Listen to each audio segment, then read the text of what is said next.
Hi, I'm Drew and welcome to my channel, The So Seamstress. If you're new here, welcome. This channel focuses on my adventures in vintage sewing and hopefully soon some historical sewing as well. If this is not your first time here, welcome back. I appreciate you for being here and I appreciate your support on my previous videos. So for today's video, I will be making the dress that I am wearing. You'll have to stay tuned to the end to see the full pictures of the dress and hear my thoughts on the patterns that were used and the process of making this garment. It was an interesting one and a great learning experience. So I'm grateful for it and I hope you like this video. I hope if you haven't already, you decide to subscribe and stick around for my journey into vintage and historical sewing. So with all of that said, let's get into the video. For this project, I will be using Simplicity pattern 8248 to make a 1930s vintage style dress. I will be doing view B. However, I'm going to attempt to use a different pattern, Simplicity 8506, for the sleeves, where I will also be doing view B. This is a very dramatic sleeve, and I think it will give the dress just what it needs to really have that 1930s style. I think this will also help because I'm not too sure of my fabric choice, and so I think that this will give the dress just what it needs to take it to the next level. In addition to giving me the opportunity to do something I've never done before and to really be proud of my work when it's finished. So I've laid out my pattern pieces and will proceed with cutting them out. I have paid attention to the grain line here, which is a skill I have acquired very recently. If you've watched any of my previous videos, you know that I do not do mock-ups, even though I keep saying that I will. So this should be a very interesting filming and sewing process, and I'm so excited to see how this dress turns out. And this dress has a collar, which I'm cutting out now, and this will be my second time doing a collar. And so I'm excited to apply what I learned the first time around when I did the vintage style halter top, and I will leave a link in the description box below if you care to check out that video.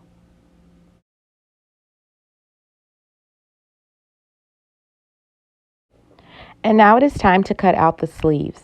These sleeves took a lot more fabric than I anticipated that they would, and so I didn't cut them out exactly on the grain line as I should have due to not having enough fabric. I hope this is not something that shows in the finished garment, but we had to make do. And so now all of my pattern pieces are cut out, and this seems like a lot and a lot of work, but I'm excited to get started. So the first step is to stay stitch the neck edge of the yoke. This stitching stays in permanently and helps prevent stretching on curved edges. And you do this from the top edge to the center on both sides as I show here with my finger. And it should be 1/4 of an inch from the edge. And the next step is to gather the upper and lower edge of the bodice front, which is piece number 14, between the notches on each side of center. You will then, with right sides together, pin bodice to lower edge of yoke front, matching centers and notches. Pull up the gathering stitches to fit, baste, and then stitch, and press the seam toward the yoke.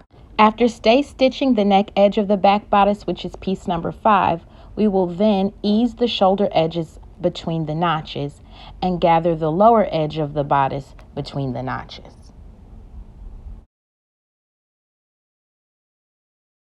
And here is those steps completed, the stay stitching around the neck edge and the gathering at the bottom. Now we will be working with piece number 6, which is the back facing.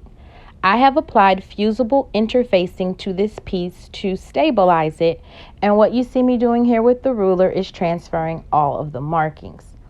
I've made the mistake of not always doing this or doing it in a way that shows up later or that I understand later, and so I'm taking care to make sure I transfer all of my markings.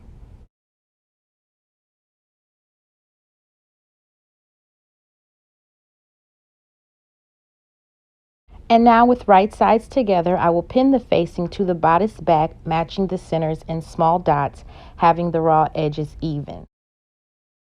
I will baste along the center back line and stitch along the stitching lines. I will then pivot the needle in the fabric and continue up the stitching line. To reinforce this spot, just stitch over your first stitching. The next step is to slash between the stitching lines down to the point, being careful not to clip through the stitching. Then understitch by pressing the facing and the seam away from the garment and stitching through facing and seam allowance close to the seam. You will then turn facing to the inside, press, and baste across upper edges of the facing. It should then look like this.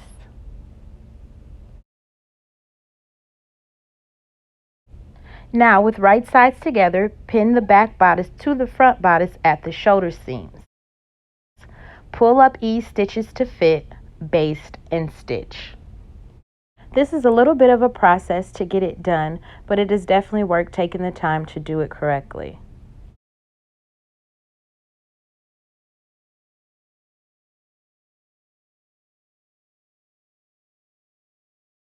Let's start on the collar.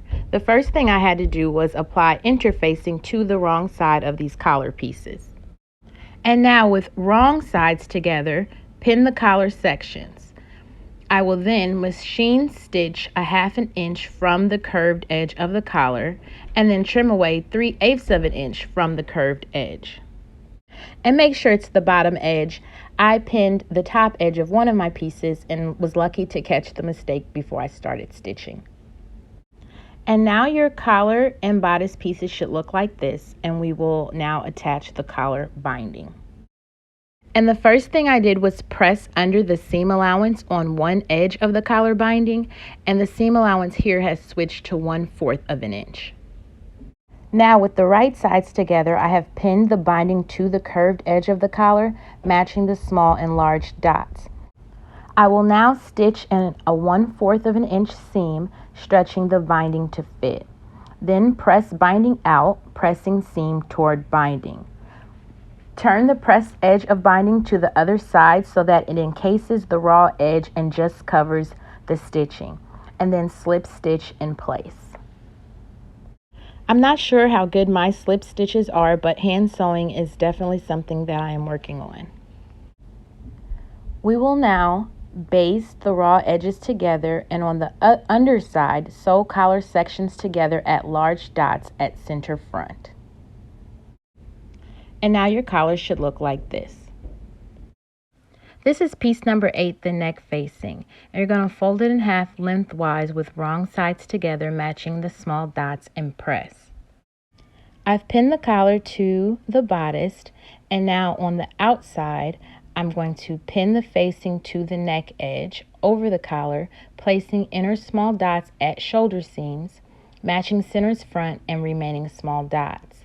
Then stitch in 1 centimeter seam, trim the seam, clip curves.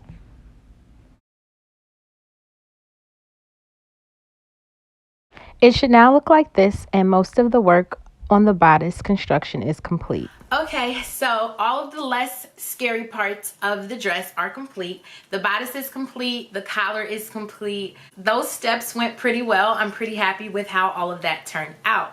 And so now it is time to get into the sleeves that I've been so afraid of. And so I looked through the directions a little bit. It seems like not too complicated. There's only like 9 or 10 steps. And so yeah, let's get into the sleeves. So here is the sleeve pattern piece. And as you can see, it's very big, and these are the pleats. These broken up lines are the stitching lines. And what I'm going to do is I'm going to put the stitching lines in blue and then the pleat lines in yellow. I think that will help me later on to know what's what. So I'm going to do that first before I get too far ahead of myself.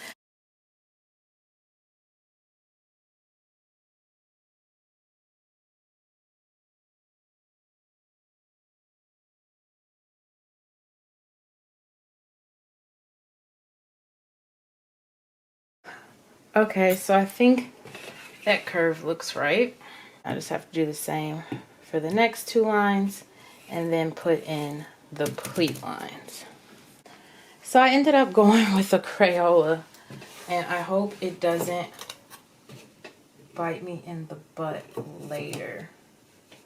These blue dots are the stitching lines. The spaces in between are for the pleat line. I'll trace those in next in a separate color so that way I don't get confused. So I'm pretty proud of myself for taking the time to try and figure this out in the best way that worked for me and for the way that my brain operates. I think this was a pretty smart idea to get this done, and I hope that it works. So now my marker markings are on this sleeve piece, and the first thing they want me to do is to, in the seam line, stitch in 1 inch above and 1 inch below these small dots, and then clip into the dots, being careful not to cut through the stitches. And then you have to narrow hem this top edge. So after completing those 2 steps, it was time to make the pleats. This was not as hard as I thought it would be at all. I took the fold line, which in my case was a black line, and brung it to the stitching line, which in my case was a blue line, and I basted each one of these as I went, and that was it. It was really quite painless, and once I had done all of that, I stitched across the stitching lines and then pressed it all together, and to me it looks right, I guess.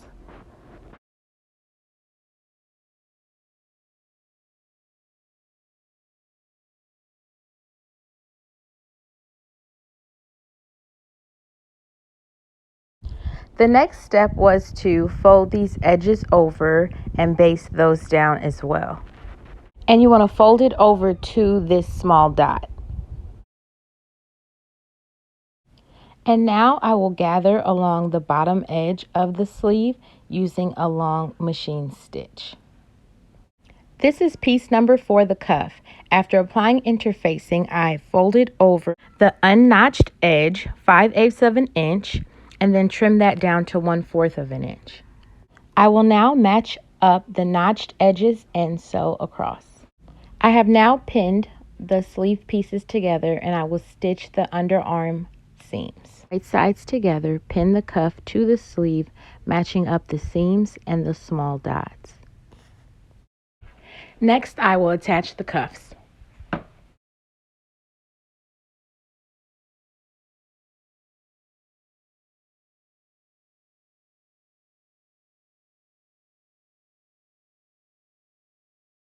And then trim down the seams.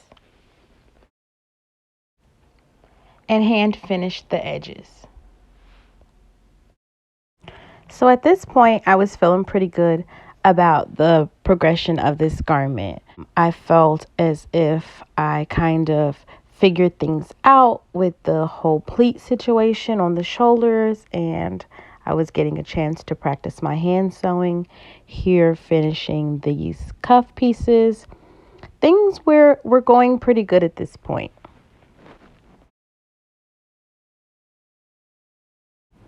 And here's how the cuff should look now that it's all finished. Now it was time to attach the sleeve to the bodice.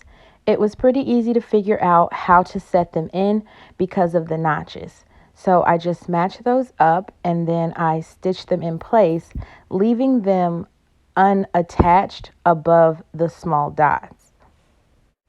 So this is the point where it became clear to me exactly how the sleeves go in and how they're supposed to look, and I became nervous. However, at this point, I just continued with the process of setting the sleeve in. In hindsight, this is really the point I wish I had have stopped and reevaluated what was happening here. Gorgeous, I love it. But I'm just realizing that this part of the sleeve is designed to sit on top, and that's why they had me narrow hem this edge, and I was wondering why. And so I just think that's gonna be a lot with this collar. That up there, and then I don't like the way it looks. That's going to be a no for me. So what happens next is literally tragic. I cut off those pleats that I spent all of that time working on getting marked just right and folded and ironed just right, and I cut them off both of the sleeves. And I decided I would just gather the top of the sleeves and fit them into the remaining opening of the arm side. At first, I was pretty much devastated by this. I really wanted to throw in the towel and just quit making this garment. I was already not very thrilled with the fabric, and then I just decided to proceed. I learned a very valuable lesson here. Pay attention to the style. Just because I like the two components separately, I never even thought to envision them together and how the dress would look having those pleats on the shoulders right next to the collar. So I finally got the sleeves stitched in place. It is not what I originally had envisioned or what I really wanted for this dress, but I am happy to get it completed. And so now it's time to work on the skirt. I'm going to stitch the front and the back together now that I've put in the darts, and I will leave one side open above the notches for the zipper. I will now attach the bodice and the skirt, and I'm doing this by gathering down the skirt to fit the bodice in between the notches. And so once I have this all gathered down and pinned, I will then stitch it together using the allotted seam allowance. If I don't sound too excited about the process of making this dress, it is because I really am not. Once the sleeves didn't go as planned and I'm looking at how this is coming out, I'm not really happy with the fabric.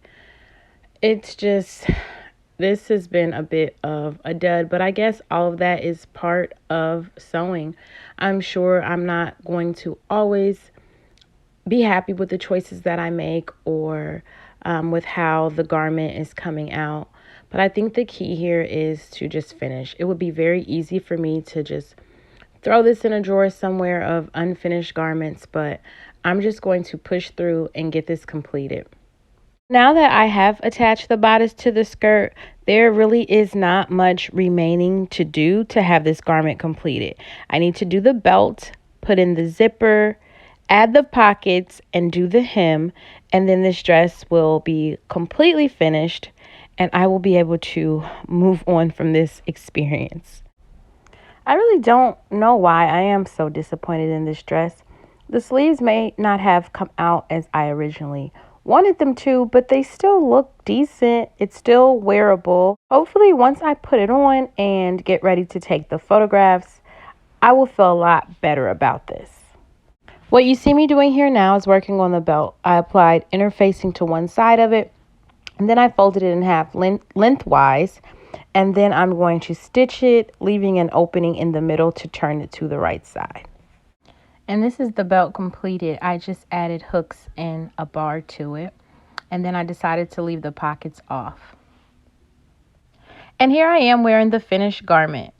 I think it came out fairly well, and the sleeves are still nice, though not what I expected. This is the first time in my experience where I wasn't able to finish what I set out to do through no fault of my own. It was completely a choice this time, not because I just couldn't complete the steps. And so that felt a little different and a little good. So if you're still here and you sat through all of that, you've seen that this process didn't go exactly as I had planned for the sleeves. I will say I still do like them. I do like the dress. I am pleased with how it came out, and I learned some valuable lessons. It started for me with this print on the fabric that I really did not like. I'm not sure even why I chose it. I think I chose it because it looked sort of vintage. It's not the right reason to choose fabric for a garment that you're gonna spend hours creating and then hopefully wear for a long time. So I learned to still stay in my wheelhouse and my comfort level as far as fabric goes and what I like and what I don't like. I learned to pay attention to the style and to the components of a garment. I really liked the sleeves that I had chose on the second pattern, but they did not go well with this collar. But I mean, other than that, it was a great learning experience. That's the purpose of my channel here, is to learn new skills, to keep pushing myself and pushing my boundaries and try new things. And through that process, there's gonna be garments that I don't like or that I'm not pleased with the process of making. So I'm excited to move on to my next project now that this one is finally completed, and I hope you decide to follow along for that journey as well. So thank you for watching, and I'll see you in my next video that is sure and soon to come.